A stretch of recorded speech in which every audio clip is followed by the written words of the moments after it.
So you want to have fun with Dark Souls? Well, good news. The game is good. The game is fun. The game is good and fun and good.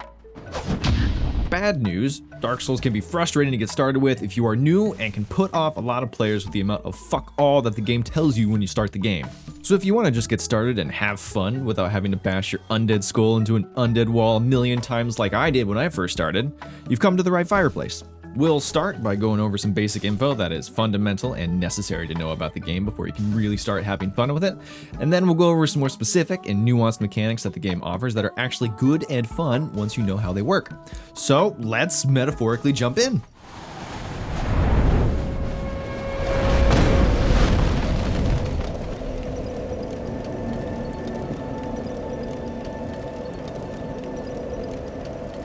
So the main draw of Dark Souls, and any other recent From Software game for that matter, is the combat. There are three main combat styles, generally speaking, that you can choose from. There's spellcasting, pyromancies, and your bread and butter melee combat that Dark Souls is known for. Spellcasting revolves around keeping a safe distance from your enemy and casting the same spell 15 times until big ugly enemy is dead. Pyromancy is very similar, except you're much closer and your spells look like sweet lava and fireballs coming out of your fingertips. And lastly, there's melee, which offers the widest variety of playstyles for you to choose from. We'll only be talking about this option for the remainder of the video. So if you want to use a sword and mayhaps board to charge your way through lore drain, you're going to have to make a very important decision early on.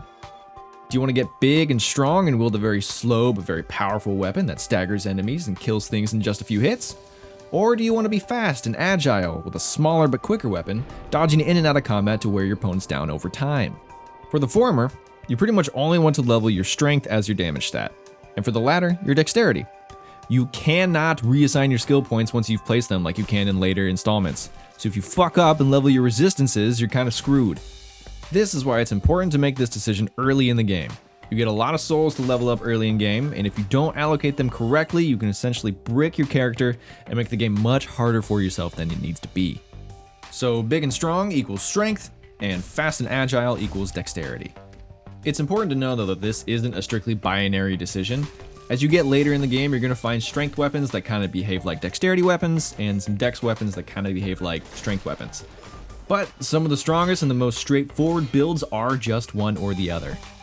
If you don't know what playstyle you want to go for, there's a good strength and dex weapon at the very start of the game that you can grab. You can try out both. For strength, you're going to want to find the Zweihander. This is a big, chunky, and slow sword with big sweeping attacks that do tons of damage. You can find it in the graveyard right behind Firelink. Just run past all these guys and pick it up in front of this tombstone here.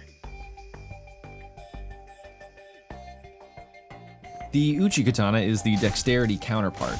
This katana is fast and light with a small hitbox but still pretty high damage. You get it by killing a merchant in Undead Parish, but before you kill him though, make sure you purchase the heater shield from him. We'll talk about that later. After you've decided which playstyle you're going to barrel roll to victory with, you can keep an eye out for weapons with high damage scaling in either strength or dexterity. That's these little letters in the weapon's description. A higher scaling like B, A, or S means you'll do more damage based on how many points you put into your character's strength or dexterity. This becomes really important in the late game because this extra scaling damage can become your primary damage source. You can see how much extra damage you'll be doing next to the weapon's base damage right here. And if you add those two numbers together, bada bing, bada boom, you've got yourself an attack rating, which you can find in this menu here. Bigger number means bigger damage. Number go up equals good. Me happy. Me squish bug better. Now let's move on to chapter 2.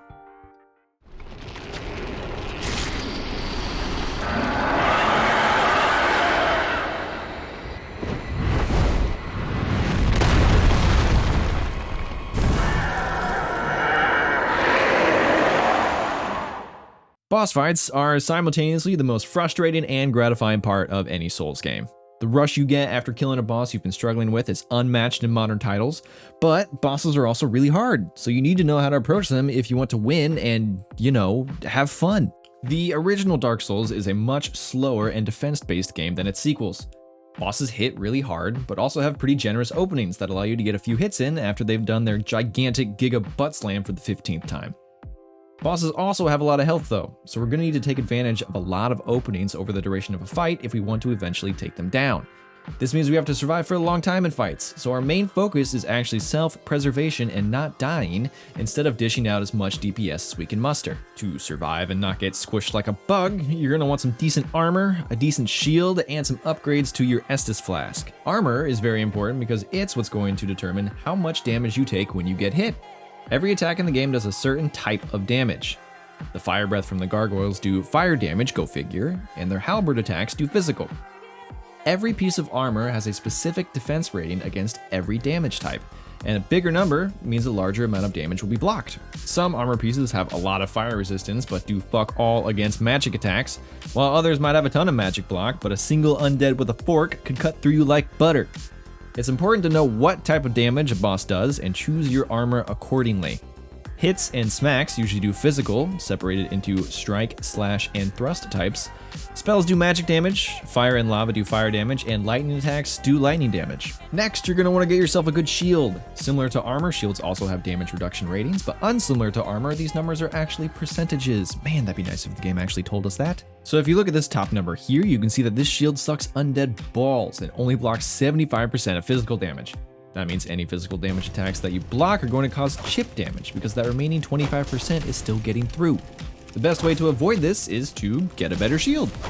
Remember that heater shield I told you to buy earlier? Yep, that bad boy's back, and check it out, he's got 100% physical damage block. If you marked the merchant before you bought it, don't worry, you can either go to the Valley of the Drakes and pick up the Dragon Crest shield here next to this abomination, or buy either of the kite shields sold by Andre in Undead Parish. When you find new shields later in the game, you can compare their stats and see what damage types they might be useful against, but generally you always want to be using a shield that has 100% physical damage block. The second most important stat is this one right here, stability.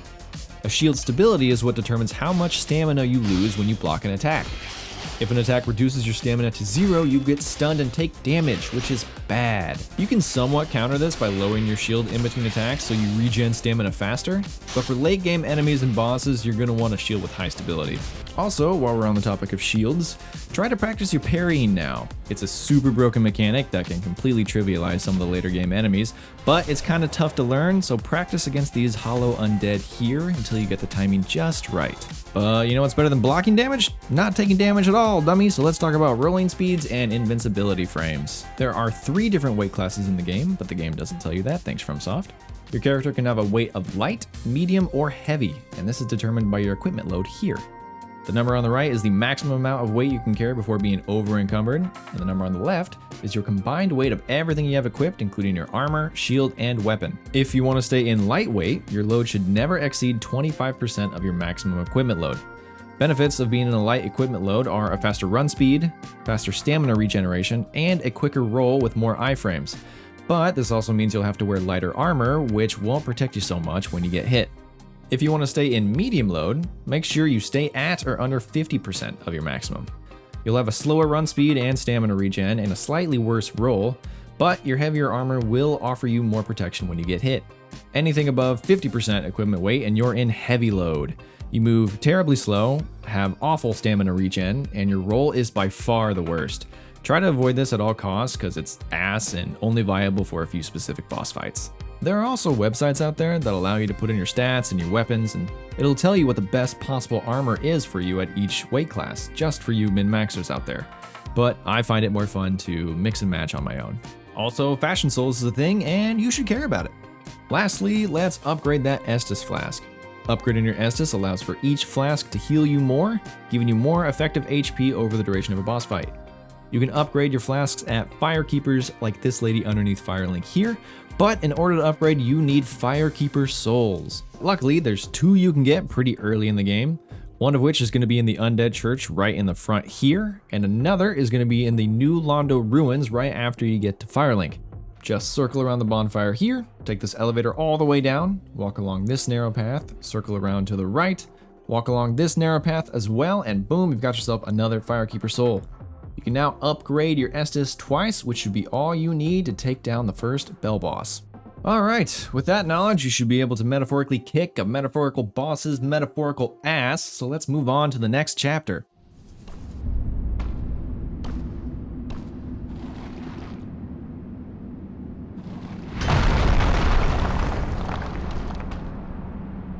Be gone with you.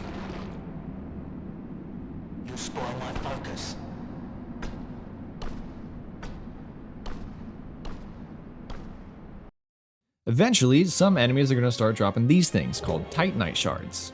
These come in various different sizes and flavors, but you use these at blacksmiths, like Andre, to level up your weapons, shield, and armor. Upgrading weapons gives it more base damage and increases that attribute scaling as well. Upgrading shields won't cause them to block more damage, but it does increase their stability rating. And upgrading armor increases its damage reductions, all while keeping everything the same weight. At the start of the game, you'll only be able to upgrade your equipment 5 times, but later in the game you'll find embers that will allow you to upgrade further. Take the ember to a blacksmith ASAP, enter the modify equipment tab, and ascend that baby to the next tier. Quick side note though, equipment needs to be ascended in this modify tab first before you can continue reinforcing them like regular. Why that is, I have no idea. Thanks for the intuitive game design, FromSoft, you fucking troglodytes. After you get some weapons to a high enough level and you've found some wacky embers lying around, you might be able to ascend your weapon to give it some elemental properties. This usually comes in the form of splitting its damage between physical and your choice of cool looking effect on hitting said bug. These effects are cool and fun and cool, but pay attention to how it changes your weapon because the damage is going to be different. The scaling might change, and you could find yourself with a bogus weapon that does fuck all damage because the damage might scale to your humanity now because fuck you. But you should never be afraid of experimenting with different upgrade paths. All decisions that you make are reversible and all upgrade materials are farmable. So go metaphorically nuts. Alright, so that's it. You should have enough knowledge of Dark Souls to have fun with the game now, if you weren't before. If you still find yourself struggling or run into one of the million other mechanics that don't make sense that I didn't have time to discuss in this video, the wiki page for the game should answer any questions that you might have. If this video helped you at all or managed to entertain your chosen undead brain for a few seconds, a like or a comment on this video would be greatly appreciated. Also consider subscribing if you haven't already, and maybe we'll make this into a series or something. I don't know. What game would you guys want to see this over next? Let me know in the comments below. Anyways, praise the sun and good luck!